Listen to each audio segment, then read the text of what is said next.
এই দেখো বন্ধুরা, বাবাই এখন বই পড়ছে আর আমি খাবার বানাচ্ছি। চাউমিন বানাবো, তার জন্য এই যে আলু কুচি কুচি করে কেটে নিয়েছি, পেঁয়াজ কুচিয়ে নিয়ে হাক্কা নুডলস রাখা আছে। এই যে জল গরম হচ্ছে, এই জলটাতে নুডলসটা সেদ্ধ করবো। এই যে চাউগুলো সেদ্ধ করে নিয়েছি, এরকম একদম পুরো ঝরঝরে আছে। এবার বানাবো চাউমিন। এগুলো এইভাবে ঝুরঝুরি করে ভেজে এই যে তুলে নিয়েছি। পেঁয়াজটা এবার ভাজছি, তারপরে আলুটা দেবো। পেঁয়াজটা একটু হালকা ভাজা হয়ে গেলে আলুটা দেবো, কারণ আলুটা একদম ঝুরঝুরি করে কেটেছি তো গলে যাবে না। আর পেঁয়াজটা একটু বেশি দিয়েছি, একটু আলু দিয়েছি। চাউমিন রেডি হয়ে গেছে, দেখো কি সুন্দর হয়েছে দেখতে। এই দেখো বন্ধুরা, কত সুন্দর চাউমিন হয়েছে। অ্যাকচুয়ালি আমি সোয়া সস এগুলো কিছুই ব্যবহার করিনি, নর্মাল ডিম, আলু, পেঁয়াজ আর কি বলে তেল, চাউ দিয়েই বানিয়েছি। এক্সট্রা কোনো কিছু মশলাপাতি ব্যবহার করিনি। দিদি তো কত সুন্দর হয়েছে, এবার এটা মেখে খেলেই হবে।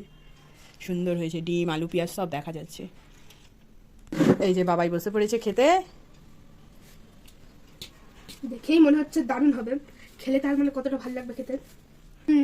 কেমন হয়েছে?